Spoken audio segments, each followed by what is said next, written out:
política negociada del conflicto y la construcción de una paz estable y duradera.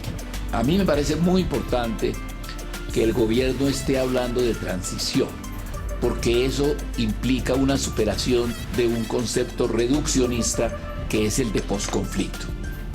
El concepto de posconflicto no nos alcanza para leer lo que está pasando ni para orientar lo que debe pasar, porque es que las cosas no pasan porque sí, por un determinismo, sino que las cosas pasan también en el sentido de que las hagamos pasar, de que hagamos acontecer algo. Y definitivamente para mí, el punto de vista nuestro en Red de Paz y en otros ambientes cercanos de la reflexión por la paz, necesitamos una verdadera transición en Colombia. No simplemente una vinculación de los que han venido estando haciendo un ejercicio político con armas al statu quo y al establecimiento. Se necesita una transición. ¿En qué consistiría esa transición? Esa transición, de manera descriptiva y absolutamente breve, telegráfica, podríamos decir que Colombia ha sido un país semidemocrático, poblado de violencias. Una frase demasiado corta, pero que apunta a una realidad. Los otros países de América Latina han vivido transiciones de regímenes militares a regímenes de democracia formal. Y eso lo conocemos bien. Y España tuvo una transición. Y el este europeo tuvo una transición, etcétera. Hay transiciones, y Portugal, y Grecia, etcétera. Hay diferentes experiencias de transición. Colombia tiene que abordar un verdadero proceso de transición. Y en el acuerdo FARC-gobierno, encuentro que hay una cosa que me llama la atención aquí, y es cuando ellos cifran todo en que si se termina la guerra es para que se expanda la política.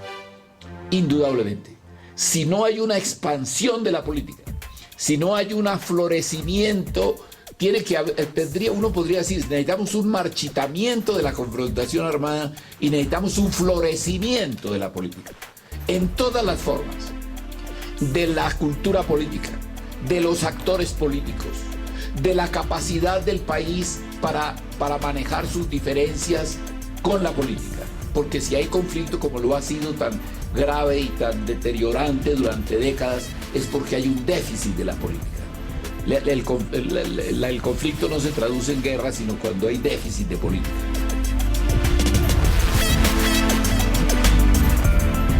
Las políticas sociales en el distrito han sido políticas predominantemente mitigadoras. No han apuntado en el contexto nacional. Las políticas sociales han sido políticas mitigadoras que no apuntan a modelos de reestructuración. Y el distrito ha oscilado en el modelo de desarrollo urbano a un modelo de ampliación de su infraestructura, donde ha logrado en las últimas administraciones fundamentalmente lograr un cierto reequilibrio en el desarrollo infraestructural de la ciudad. El sistema político perverso tradicional que le hace énfasis a la construcción de infraestructuras para conseguir votos, logró en los últimos años mejorar un poco esa enorme deuda en infraestructura y en deuda social, los enormes desequilibrios sociales de esta ciudad.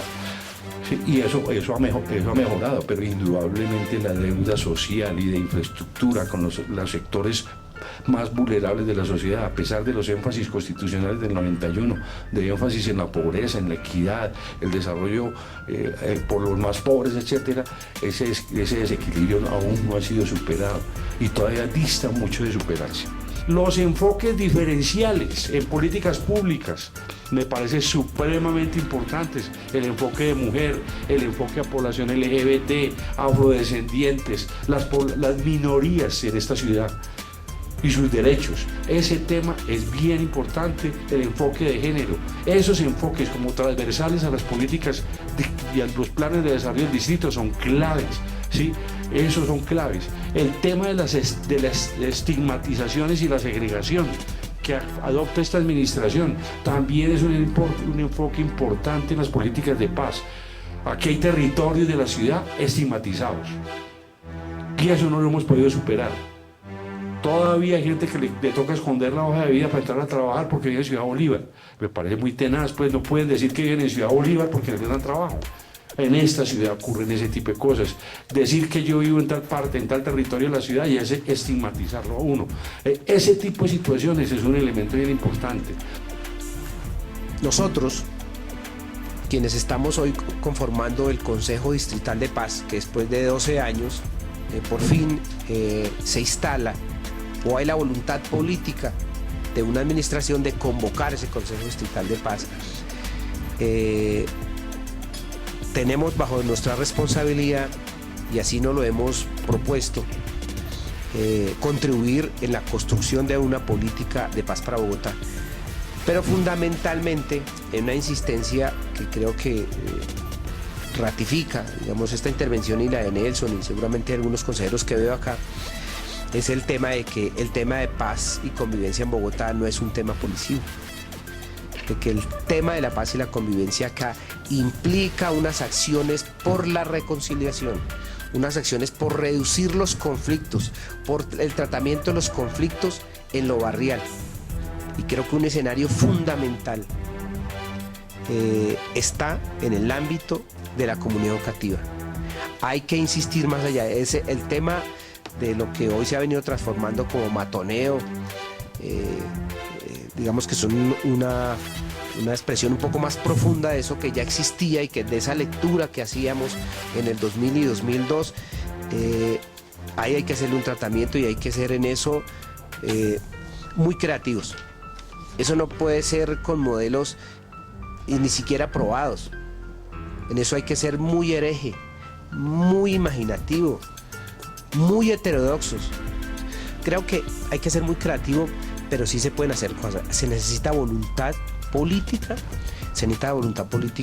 de quienes tienen la responsabilidad de contribuir en la construcción de convivencia ciudadana desde lo juvenil. Y la Secretaría de Gobierno, Derechos Humanos y Secretaría de Educación, digamos, hacer como una alianza estratégica para tratar el tema del ámbito escolar. Hay que desatar unos procesos pedagógicos mucho más amplios, mucho más generosos, mucho más abiertos, donde la lúdica, el arte, con pedagogías flexibles podamos impactar no solamente el chico, sino que eso sea capaz de incidir en toda la comunidad educativa, en el entorno de la comunidad educativa, para reducir esos niveles de agresividad alrededor del ámbito escolar. No hablamos tanto del conflicto como tal. Sí, hablamos de la guerra que tiene Colombia. Colombia tiene una guerra y así la vemos y la vemos aceptada. ¿Por qué no hablamos tanto del posconflicto? Sí, porque nosotros consideramos que el conflicto como tal es un estado natural. Siempre vamos a tener conflictos, siempre el ser humano va a estar en conflictos por sus propias búsquedas, por sus propias ansias, por sus propias circunstancias. Entonces, desde ahí nosotros vemos, frente al problema de Colombia, declaramos y aceptamos que estamos en una guerra y que si vamos a hablar del posconflicto, entonces tenemos que hablar de la posguerra. Hablemos de la posguerra.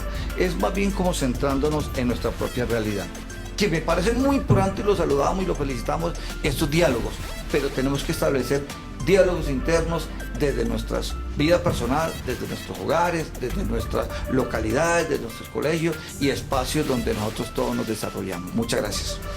Teusaquillo, Territorio de Paz, no está en la disposición de asesorar.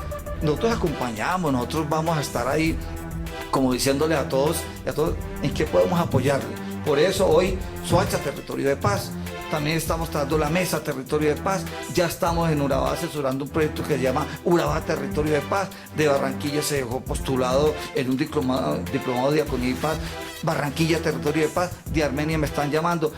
Yo digo, miren la página, díganme qué podemos hacer, pero Colombia se debe organizar en territorios de paz conforme a los contextos necesarios, a las vivencias, a las necesidades vividas por la comunidad en cada territorio.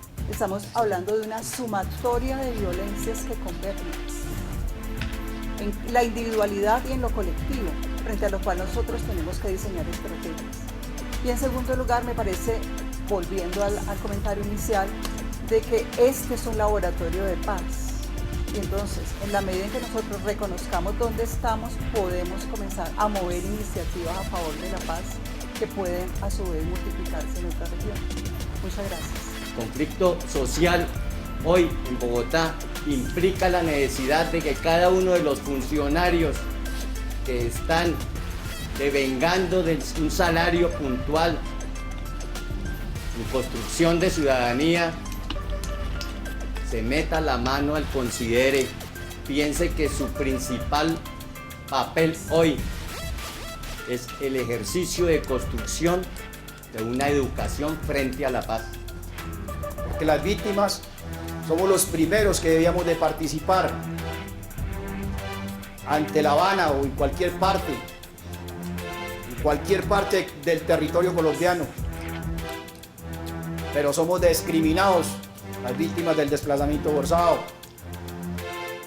Y con la aplicabilidad de la ley 1448 y sus protocolos que fueron aprobados hace 8 días, desde ahí nos vamos a empezar a empoderar para que seamos respetados dignamente, no seamos discriminados por las mismas instituciones. Por ejemplo, en el tema de la educación, un trabajador mal pago no le puede dar una buena educación a su hijo. Y eso genera también un malestar en la vida. Podemos ver, por ejemplo, en las calles cantidades de vendedores ambulantes, precisamente por esa situación. Un trabajador que no tiene un buen salario le toca salir al rebusque en los tiempos libres que tiene.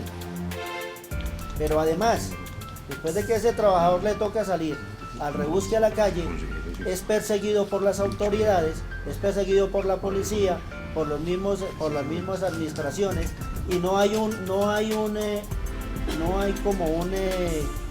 algo que se mejore esa situación. No hay proyectos de vida para esa gente. Entonces es importante también. Esos son algunos de los poquitos puntos que podrían aportar para buscar un buen bienestar de paz para el país.